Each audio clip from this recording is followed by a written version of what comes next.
Good morning students. આજે આપણે પ્રકરણ 6 ની અંદર ઉષ્મા રસાયણ શાસ્ત્ર જે ભણીએ છીએ એમાં આ હેસનો ઉષ્મા સંકલનનો નિયમ ભણીશું આપણે. એની પહેલાં તમને બધી જુદી જુદી વ્યાખ્યાઓ આપી હતી. દહન ઉષ્મા, સર્જન ઉષ્મા, પછી આપણે પ્રક્રિયા ઉષ્મા, ત્યાર પછી બાષ્પીભવન, ગલન, ઉર્ધ્વપાદન ઉષ્મા, દ્રાવણ ઉષ્મા, બંધ ઉર્જા. આ બધી વ્યાખ્યાઓ છે એ ગમે ત્યારે એક માર્કમાં પૂછાય એવી છે, એટલે તૈયાર કરી દેવાની. હવે માઇકલ હેસ નામના વૈજ્ઞાનિકે આપણને આ એક નિયમ આપ્યો છે કે આપણે બીજગણિતમાં સમીકરણો જે આપણે લખીએ એના સરવાળા બાદબાકી ગુણાકાર આપણે કરી શકાય. એવી રીતે રાસાયણિક સમીકરણોના પણ સરવાળા બાદબાકીને ગુણાકાર કરી શકાય એવું આ હેઝ નામના વૈજ્ઞાનિકે સૌથી પહેલાં આપ્યું. તો આ એમ કહે છે કે એક જ પ્રક્રિયા આપણે અલગ અલગ રીતે કરીએ, બરાબર. ધારો કે એ પ્રક્રિયા કોઈમાં એક સ્ટેપમાં થાય, ને કોઈમાં 2 સ્ટેપમાં થાય, કે કોઈમાં 3 સ્ટેપમાં થાય. એકની એક જ પ્રક્રિયા. પણ જો એ પ્રક્રિયા આપણે અચળ તાપમાને કરીએ તો અચળ તાપમાને પદાર્થની એન્થાલ્પી બદલાતી ન હોવાથી જો પ્રક્રિયાને આપણે ગમે એટલા ભાગ પાડીશું, ગમે એટલા પાર્ટમાં કરીશું, પણ જો એની જ વસ્તુ આપણે બનાવવાની હશે નિપજ, તો ઉષ્માનો જે ફેરફાર છે એ બધી પ્રક્રિયાઓમાં એક જ સરખો રહેશે એમ કહેવાય. પણ એ માટે આપણે પ્રક્રિયા અચળ તાપમાને કરવી પડે. કેમ? તો કે અચળ તાપમાને પદાર્થની અવસ્થા બદલાતી નથી. તો આ બધા જે ફેરફારો છે ઉષ્માના એ અવસ્થા વિધેય છે. અને અવસ્થાને બદલાવાને કારણે તેઓનું મૂલ્ય પણ બદલાશે નહીં. અથવા તો એવું પણ કહે કે ધારો કે કોઈ પ્રક્રિયા ઘણા બધા તબક્કામાં થતી હોય, 2 તબક્કા કે 3 તબક્કામાં, તો આખી પ્રક્રિયામાં ઉષ્માનો ફેરફાર કેટલો થયો, જે આપણે ગઈ વખતે વાત કરી પ્રક્રિયા ઉષ્મા કે એન્થાલ્પી ફેરફાર delta H K delta H 0 એ કેટલો થયો, એ જો તમારે જાણવું હોય તો તમારે આ બધા તબક્કાઓમાં થયેલા ઉષ્માના મૂલ્યોનું, વ્યક્તિગત મૂલ્યોનું સરવાળો કરી દેવાનો, એટલે આખી પ્રક્રિયાનું મળી જાય, બરાબર. ધારો કે એક આપણે સાદું ઉદાહરણ લઈએ કે કોઈ એક જગ્યાએથી બીજી જગ્યાનું આપણે અંતર માપવું છે. ધારો કે આપણે આ વલસાડથી અતુલ વચ્ચેનું અંતર આપણે માપવું છે. તો તમને એમ કહે કે આ વલસાડથી અતુલનું એક જ તબક્કામાં એ અંતર માપો, તો આપણે કહીશું કે એ શક્ય નથી. કેમ? તો કે વાંકા ચૂકા રસ્તા હોય તો એક જ તબક્કામાં તમે માપી શકો નહીં. જો ધારો કે એકદમ સ્ટ્રેટ હોતે તો તમે માપી શકીએ. તો આપણે શું કરવું પડે કે અંતર તો માપી શકાય, પણ એક તબક્કામાં માપી શકાતું નથી. તો ધારો કે આટલું અંતર હોય તો આ રીતે દરેક શું કરવાના, એના ભાગ પાડતા જવાનું. અને આ ભાગમાં અંતર કેટલું છે, બરાબર. ધારો કે 1 કિલોમીટર છે, 2 કિલોમીટર છે, 5 કિલોમીટર છે, 7 કિલોમીટર છે. આવી રીતે આ બધા ભાગમાં થોડું અંતર માપી કાઢો. પછી તમે આ બધાનું ટોટલ કરી દો એટલે તમે એમ કહેશો કે ભાઈ અહીંયાથી અહીંયાનું અંતર આટલું છે. એવી રીતે કોઈ પ્રક્રિયા આપણે કરતા હોઈએ તો એમાં જે ઉષ્માનો ફેરફાર છે, બરાબર, જે બાષ્પીભવન કે ગલન કે સર્જન કે દહન કે રસકેન, એનું મૂલ્ય એક તબક્કામાં નહીં થઈ શકતું હોય તો તમે એના અલગ અલગ તબક્કાઓ પાડીને એ તબક્કાઓમાં એ મૂલ્ય તમે શોધી શકો છો. અથવા તો એમ કહે છે કે કોઈ પ્રક્રિયા એક તબક્કામાં થાય કે એક કરતાં વધુ તબક્કાઓમાં થાય, પ્રક્રિયાને અંતે થતો ઉષ્માનો કોઈ ફેરફાર અચળ જ રહે છે. શરત છે કે તાપમાન આપણે બદલાવવું જોઈએ નહીં, બરાબર. તો આ વલસાડથી અતુલનું જે અંતર છે એને તમે 5 તબક્કામાં પાડો કે બીજા ઘણા બધા તબક્કાઓમાં પાડશો. જો તમે આ રસ્તો બદલશો નહીં, જે રૂટ છે તેનો તો એ રહેશે, તો ગમે એટલા ભાગ પાડશો એ મૂલ્ય બદલાવવાનું નથી. તેમ જો પદાર્થનું તાપમાન તમે બદલો નહીં તો પ્રક્રિયાને ગમે એટલા ભાગ પાડશો એનું મૂલ્ય છેલ્લે જે છે તે અચળ જ રહેવાનું છે. આપણે અહીંયા હું તમને સમજાવું છું કે CO2ની બનાવવાની ક્રિયા તો આ 2 તબક્કામાં થાય છે. પહેલા તબક્કામાં શું કરવાનું કે આપણે ડાયરેક્ટ બનાવી દઈએ, કાર્બન અને ઓક્સિજન વચ્ચે પ્રક્રિયા થઈને કાર્બન ડાયોક્સાઇડ બને અને અહીંયા જે ઉર્જાનો ફેરફાર આવે છે એ આટલો આવે છે -393.5 કિલો જૂલ. હવે આપણે શું કરશું કે CO2ને અલગ રીતે બનાવશું.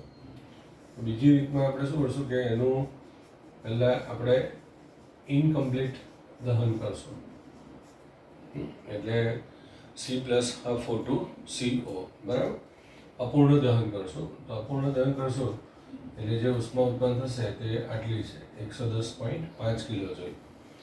હવે આપણે પહેલાંમાં તમને બતાવ્યું કે રસ્તામાં આપણે અટકીએ તો જ્યાં અટક્યા હોય ત્યાંથી આગળ જવાનું, એટલે બરાબર. ધારો કે પહેલા સ્ટેપમાં આટલું અંતર માપ્યું તો અહીંથી આપણે આગળ જવાનું હોય, પછી બીજામાં અહીંથી આગળ જવાનું. આપણે પહોંચ્યા છે CO પર, એટલે ત્યાંથી તમારે આગળ જવાનું, એટલે CO નું પાછું દહન કરવાનું, એટલે તમને મળશે CO2 બરાબર. અહીંયા તમે એક જ સ્ટેપમાં મળી ગયું, જ્યારે અહીંયા 2 સ્ટેપમાં મળ્યું. હવે બીજા સ્ટેપમાં જે મૂલ્ય છે એ આટલું છે 283 કિલો જૂલ છે. એટલે હવે હેઝ એવું કહે છે કે ભાઈ CO2 બનવાની પ્રક્રિયા એક ને એક 2 સ્ટેપમાં થઈ, તો જે આ બનવા માટે ઉર્જાનો ફેરફાર કેટલો થવાનો છે કે આનું જે મૂલ્ય છે તે અને આનું મૂલ્યનો સરવાળો કરવાનો. એટલે આ 2 સમીકરણ છે તો 1 + 2 આ બેનું ટોટલ કરી દેવાનું. હવે જ્યારે ટોટલ કરો ત્યારે શું કરવાનું કે જે વસ્તુ સરખું હોય સામસામે તો એને કેન્સલ કરી દેવાનું, અને જે એક જ બાજુ હોય તો એનું ભેગું કરી દેવાનું. એટલે હાફ O2 એક O2 થઈ ગયો, અને હવે આ તો કેન્સલ થઈ ગયો એટલે આટલો બાકી રહી ગયો. હવે જવાબ કેટલો થવાનો કે આનું આ 110.5 વત્તા -283, એટલે આનો જે જવાબ આવવાનો તે 393.5 થવાનો. એટલે તમે જોઈ શકો કે અહીંયા જે મૂલ્ય હતું તેનું તે જ મૂલ્ય આવવાનું બરાબર. પણ આ પ્રક્રિયા અને આ પ્રક્રિયા એક જ સરખા તાપમાને થવી જોઈએ બરાબર.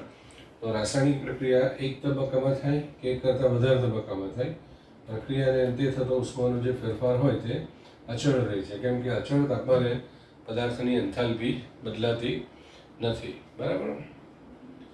અથવા તો આ પણ થઈ ગયું કે જ્યારે કોઈ પ્રક્રિયા ઘણા બધા તબક્કાઓમાં થતી હોય તો પ્રક્રિયાને અંતે થતો ઉષ્માનો ફેરફાર કેટલો છે, તો કે દરેક તબક્કામાં થતા ઉષ્માના ફેરફારનું કુલ મૂલ્ય છે બરાબર. જો આ આપ્યું છે હેઝનો નિયમ કે જો પ્રક્રિયા જુદા જુદા તબક્કામાં થતી હોય તો તેની પ્રમાણિત પ્રક્રિયા એન્થાલ્પી પ્રક્રિયાના મધ્યવર્તી તબક્કાની, જેમાં એકંદર પ્રક્રિયા સમાન તાપમાને વિભાજિત કરી શકાતી હોય તેમાં તેમની એન્થાલ્પીનો સરવાળો બરાબર. થોડું ગૂંચવાડા ભરેલું છે વાક્ય, એને બદલે તમારે શું કહેવાનું કે ભાઈ આ મધ્યવર્તી તબક્કાઓ એટલે જે અલગ અલગ તબક્કાઓ હોય તે બધા તબક્કાઓના મૂલ્યોનો સરવાળો, એટલે એ થયું તમારે બરાબર. તો આ હેઝના નિયમની સાબિતી પણ કહેવાય બરાબર. હેઝનો નિયમ એ બીજી રીતે આપણે વિચારીએ તો ઉષ્માગતિશાસ્ત્રના પહેલા નિયમનું જ પાલન કરે છે એમ કહેવાય. પહેલો નિયમ એમ કહે છે કે ઉષ્માનો કુલ ફેરફાર અચળ જ રહે છે એ રીતે. હવે આપણે આ નિયમનો ઉપયોગ શું છે તો તમે કીધું તેમ કે જ્યારે આ બાષ્પન કે ગલન કે ઉર્ધ્વપાતન કે સર્જન કે દહન કે એ બધાના મૂલ્યો ડાયરેક્ટ તમે માપી શકો નહીં, તો આ જે પેલા રસ્તાનું બતાવ્યું એના ભાગ પાડીને આપણે એ બધું માપ્યું. એક ઉદાહરણ તમને આપું એટલે વધારે સમજ પડશે. ધારો કે એમોનિયા ગેસ, HCl ગેસ અને પાણી બરાબર. આ ત્રણને પાણીમાં ઓગાળીએ એટલે એનું જલીય દ્રાવણ બને, એમોનિયમ ક્લોરાઇડનું. હવે આ જે જલીય દ્રાવણ બનવાનું આમાં ઉષ્માનો કેટલો ફેરફાર થાય તે આપણે ડાયરેક્ટ માપી શકતા નથી. જેમ પેલું બતાવ્યું કે અંતર ડાયરેક્ટ માપી શકાય નહીં, તો નહીં માપી શકાય એવું નહીં, તો એના ભાગ પાડવાના. તેમ આ મૂલ્ય શોધવા માટે આપણે આ સમીકરણના ભાગ પાડીશું બરાબર. તો એ 3 ભાગમાં શું કરશું કે એમોનિયા વાયુને પાણીમાં ઓગાળશું, એટલે એમોનિયાનું આ જલીય દ્રાવણ બની ગયું. પછી બીજા તબક્કામાં HCl વાયુનું પાણીમાં દ્રાવણ બનાવશું, એટલે HClનું જલીય દ્રાવણ બની ગયું. અને આ બંનેના જલીય દ્રાવણનું સરવાળો કરશું એટલે એમોનિયાનું જલીય દ્રાવણ વત્તા HClનું જલીય દ્રાવણ એટલે NH4Clનું જલીય દ્રાવણ. બરાબર. હવે આ અહીંયા જે છે જવાબ, આ જે જવાબ છે એ 8.4 છે. બરાબર. આ જવાબ છે આપણો 17.3 છે. બરાબર. અને આ જે ત્રીજોનો જે જવાબ છે એ 12.3 છે. એટલે આપણે આ બનાવ્યું એમોનિયમ ક્લોરાઇડનું દ્રાવણ આવ્યું. પણ એ માટે 1, 2 ને 3 તબક્કાઓ પ્રક્રિયા કરી. એટલે આપણે હવે 3 મૂલ્યોનો સરવાળો કરવો પડશે. આપણે 1 + 2 + 3. તો જે તમને કીધું તેમ સામે સરખું હોય એને કેન્સલ કરી દો. આ કેન્સલ થઈ ગયો. બરાબર. હવે આ એમોનિયા વાયુ વત્તા HCl વાયુ વત્તા પાણી. બરાબર. NH4Clનું જલીય દ્રાવણ. બરાબર. તો આ તમે જો કે 3 તબક્કામાં આવી ગયો. હવે આપણે ઉષ્માનો ફેરફાર કેટલો થયો? તો આ 3નું ટોટલ કરો એટલે 17 ને 25 ને 37 ને 38 થઈ ગયો. બરાબર. તો આ રીતે જે અહીંયા તમને એક સ્ટેપમાં જવાબ નહીં મળતો હતો તો આના ભાગ પડતા 3 ભાગમાં જે મૂલ્ય આવ્યું તે સરવાળો થઈ ગયો. એટલે જ્યારે પ્રક્રિયા ઘણા તબક્કામાં થતી હોય અને અચળ તાપમાને થતી હોય તો જે પ્રક્રિયામાં થતો ઉષ્માનો ફેરફાર એ દરેક તબક્કામાં થતા ઉષ્માના ફેરફારનો સરવાળો છે એમ કહેવાય. આ થઈ હેસના નિયમની વાતો. એટલે હેસનો નિયમ લખવાનો, પેલું C+O2 વાળું ઉદાહરણ યાદ રાખવાનું. બરાબર. એક મૂલ્ય યાદ રાખવાનું 393.5, પછી 110.5, પછી આપણે તો ખબર છે કે 393 જ આવવાનું છે એટલે એ પ્રમાણે ત્રીજી વેલ્યુ -283 સેટ કરી દેવાની. તો કોઈ પ્રક્રિયા જો જુદા જુદા તબક્કામાં થતી હોય તો પ્રક્રિયામાં થતો ઉષ્માનો ફેરફાર કેટલો છે? તો કે દરેક તબક્કામાં થતા ઉષ્માના ફેરફારના મૂલ્યોનો સરવાળો. બરાબર. એને કહેવાય હેસનો ઉષ્મા સંકલનનો. સંકલન કરવું એટલે ભેગું કરવું. બરાબર. બધી પ્રક્રિયાઓને ભેગી કરીને એનું આપણે કુલ મૂલ્ય શોધ્યું. તો હેસનો નિયમ યાદ રાખજો, પરીક્ષામાં 3 માર્કમાં પૂછાય એવું છે. હવે અહીંયા આગળ આપણું ઉષ્માગતિશાસ્ત્રનું પહેલા નિયમને આધારિત જે કંઈ વાતો હતી એ તમારી પૂરી થાય છે. બરાબર. તો પહેલા નિયમમાં ની મર્યાદા શું કહેવાય? તો કે એમાં પ્રક્રિયા આપમેળે થશે કે નહીં તે ખબર પડે નહીં.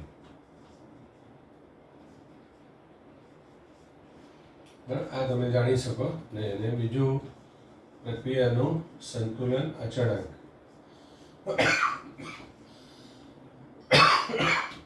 આપણે જાણી શકતા નથી. સંતુલન અચળાંક એટલે પ્રક્રિયાનું રિઝલ્ટ એક પ્રકારનો એવો અર્થ કાઢવાનો. બરાબર. આપણે પણ પરીક્ષા આપીએ પછી આપણું પરિણામ આપણે શોધીએ. તો પરિણામમાં શું થાય કે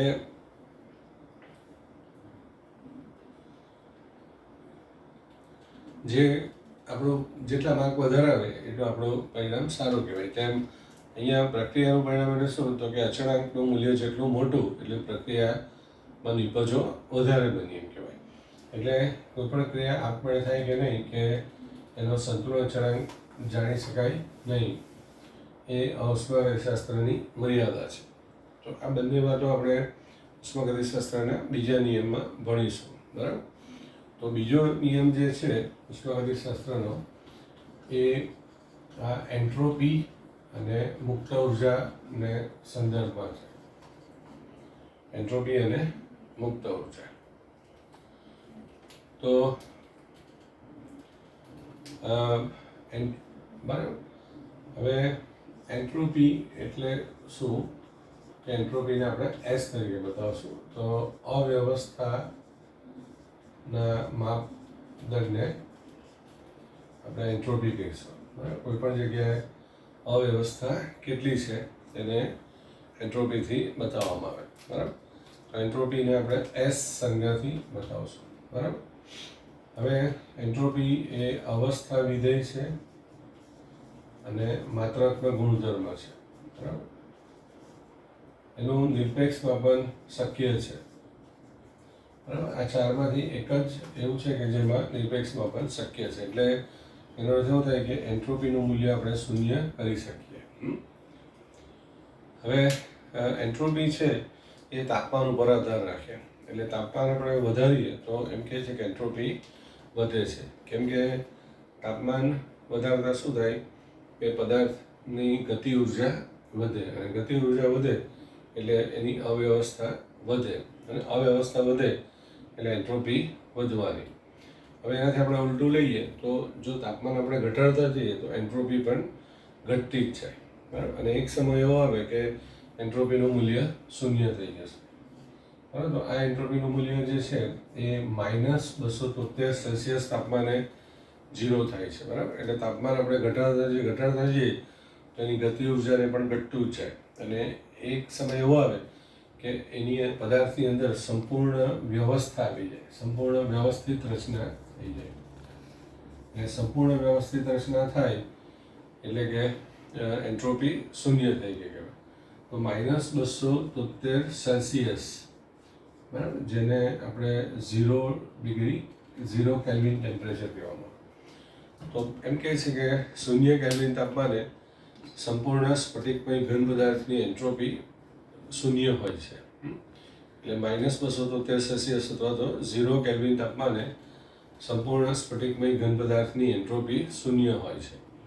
બરાબર, તો અત્યારે જે મેં વાત કરી એ આપણે ઉષ્માગતિશાસ્ત્રના ત્રીજા નિયમ કહેવામાં આવે. તો આ જે મેં કીધું ઉષ્માગતિશાસ્ત્રનો ત્રીજો નિયમ છે, જે આપણને આ નન્સ નામના વૈજ્ઞાનિકે આપ્યો. શું કહે છે આ નિયમ કે -273 એટલે કે 0 કેલ્વિન તાપમાને અથવા તો નિરપેક્ષ શૂન્ય તાપમાને પદાર્થની એન્ટ્રોપી શૂન્ય થઈ જાય. એટલે કે એમાં સંપૂર્ણપણે નિયમિત રચના અણુઓની થઈ ગઈ એમ કહેવાય. એટલે અણુ પરમાણુ કે આયનો સંપૂર્ણપણે વ્યવસ્થિત ગોઠવણી ધરાવે છે એમ કહેવાય. બરાબર, તો આ ત્રીજો નિયમ પણ સાથે યાદ રાખજો. હવે એન્ટ્રોપી જે છે એ એનું નિરપેક્ષ માપન પણ શક્ય છે અને ફેરફાર પણ શક્ય છે, પણ મોટેભાગે આપણે એન્ટ્રોપીનો ફેરફાર બતાવીશું. તો એન્ટ્રોપી ફેરફારને ડેલ્ટા એસ કહેવામાં આવે. બરાબર, એઝ યુઝ્યુઅલ તમે આ તો સૂત્રો વાપરી જ શકો કે નિપજોની એન્થાલ્પી ઓછા પ્રક્રિયકોની એન્થાલ્પી, નિપજોની એન્ટ્રોપી ઓછા પ્રક્રિયકોની એન્ટ્રોપી. એટલે નિપજ બાજુ જેટલા હોય એ લોકોની વ્યક્તિગત એન્ટ્રોપીનો સરવાળો કરવાનો, અને પ્રક્રિયકોની જે એન્ટ્રોપી હોય એનો સરવાળો કરવાનો, એકબીજામાંથી બાદ કરી દેવાનો, એટલે એન્ટ્રોપીનો ફેરફાર આવે. આ સિવાય આપણે એન્ટ્રોપી ફેરફાર માટે એક આ સૂત્ર છે Q/T. Q એટલે ઉષ્મામાં થતો ફેરફાર, એટલે કે પદાર્થે ગુમાવેલી કે મેળવેલી ઉષ્મા. એટલે Qને બદલે આપણે ડેલ્ટા એસ લખીએ તો ડેલ્ટા એસ બરાબર ડેલ્ટા H/T.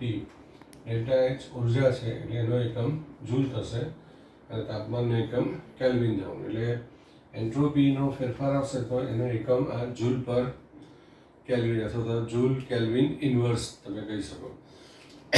અને એક મોલ જથ્થો હોય તો joule mall inverse kelvin inverse તમે બતાવી શકો. એને કિલો જૂલમાં તમારે ફેરવું હોય તો ફેરવી શકાય, બરાબર, પણ સમય એન્ટ્રોપીનો એકમ જૂલ પર મોલ કેલ્વિન છે. તો એન્ટ્રોપી આ બે રીતે આપણે શોધી શકાય.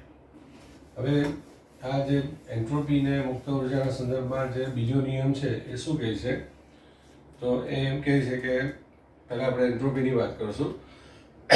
તો એમ કહે છે કે દરેક આપમેળે થતી પ્રક્રિયામાં પ્રણાલી નહીં પણ વિશ્વની એન્ટ્રોપી વધે છે એમ કે. એટલે કોઈ પણ ક્રિયા જ્યારે આપમેળે થાય તો વિશ્વની એન્ટ્રોપી વધવાની છે. બરાબર, દાખલા તરીકે આપણે જાણીએ છીએ કે ધરતીકંપ આવે કે રેલ આવે, ફ્લડ આવે, તો એ પ્રક્રિયાઓ બધી આપમેળે થાય છે. તો એ વખતે તમે જુઓ કે અવ્યવસ્થા આપણી પૃથ્વી ઉપર વધી જાય છે. એટલે સમય તે ધ્યાન રાખવાનું.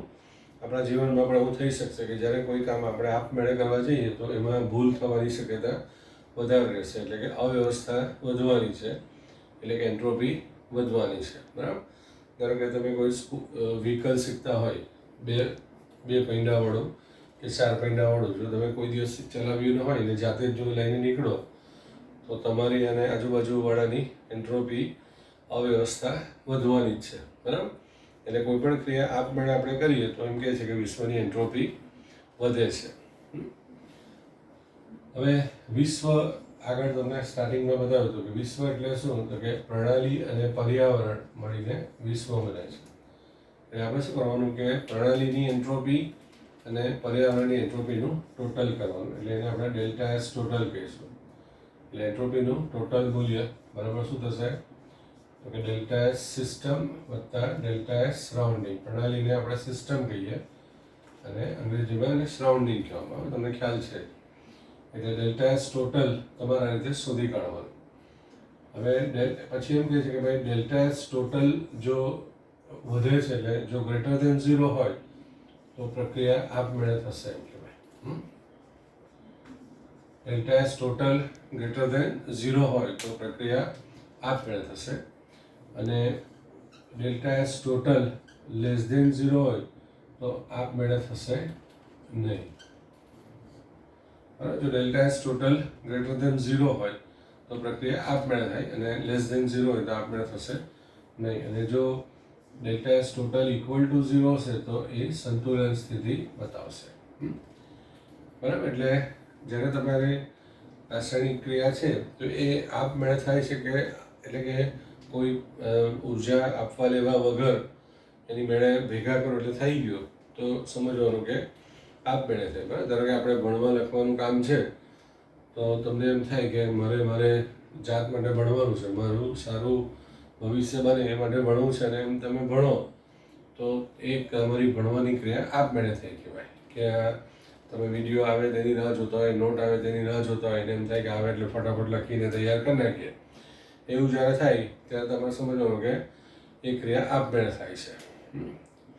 અને જો પેરેન્ટ્સ તમને દબાણ કરે કે ભાઈ તું ભણવા બેસ, વાંચવા બેસ, લખવા બેસ, આમ કર તેમ કર, તો બળજબરીથી જ્યારે આપણે કામ કરશું તો એ આપમેળે થતું નથી, બરાબર. તો પાછળથી ભણીશું અને એ તમને શીખવશે કે જ્યારે કોઈ કામ આપમેળે કરીએ તો એમાં પરિણામ સારું જ આવે. તો જીવનમાં પણ ધ્યાન રાખવાનું કે જ્યારે આપણે કોઈ બી કામ ઇન્ટરેસ્ટથી કરીશું તો એ કામ કરવાની મજા આવશે, પણ બળજબરીથી તમે એમ કરશો, ઈચ્છા વગર કરશો તો એ કામમાં મજા આવશે નહીં, બરાબર. એ આ રસાયણ વિજ્ઞાન આપણે શીખવે છે, અને પછી પણ આપણે જોઈશું કે જે કાર્ય આપમેળે થશે એમાં પરિણામ સારું આવે છે.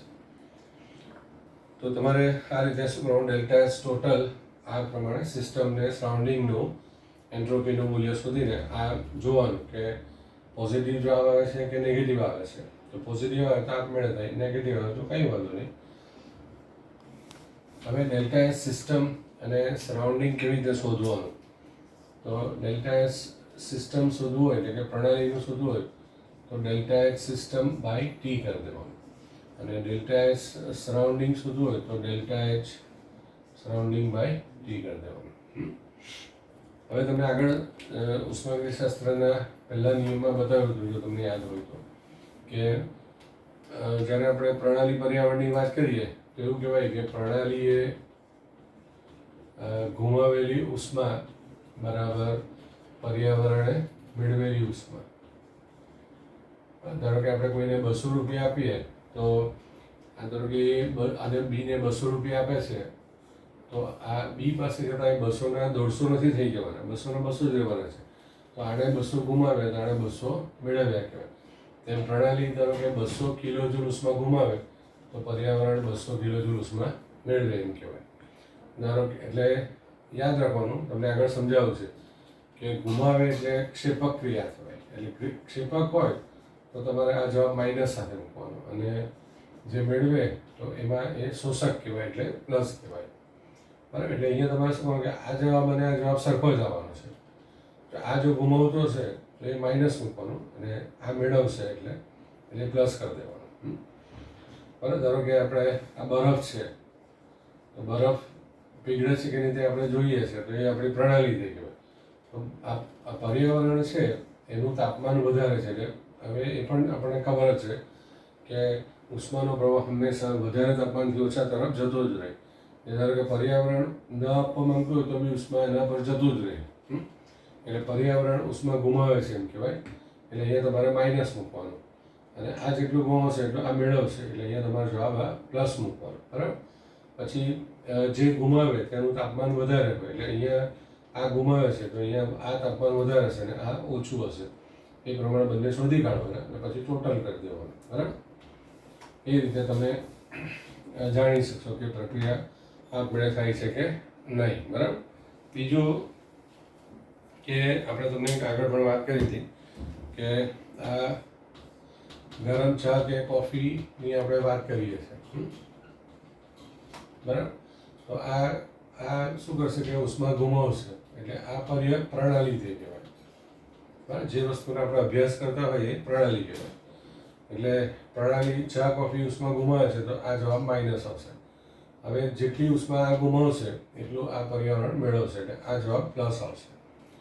બરાબર. અને આ ગુમાવે છે એટલે આનું તાપમાન વધારે હોય તો જે આને આપવાનું, એટલે આ મોટું હશે ને આ નાનું હશે. પછી બંનેનું ટોટલ શોધી કાઢવાનું અને જોવાનું કે પ્લસ આવે છે કે માઇનસ આવે છે. તો એના પછી તમે પ્રક્રિયા આપમેળે થાય છે કે રીતે નક્કી કરી શકો. બરાબર. તો આ થયું એન્ટ્રોપીની વાત. હવે આ જે મેં બતાવ્યું એ એનું ગણિતીય સ્વરૂપ છે એમ પણ કહી શકાય. આ બધી જે વાતો કરી તે તો આપમેળે થતા બધા પ્રક્રમોમાં વિશ્વની એન્ટ્રોપી, પ્રક્રમ એટલે પરિવર્તન. બરાબર. તો આ કોઈ પણ ક્રિયા આપમેળે થાય તો વિશ્વની એન્ટ્રોપી વધશે, આટલું ધ્યાન રાખજો. બરાબર. અને મુક્ત ઉર્જાની જે વાતો છે તે નેક્સ્ટ ટાઈમ આપણે કરીશું, એટલે આપણું પ્રકરણ ત્યાં પૂરું થશે.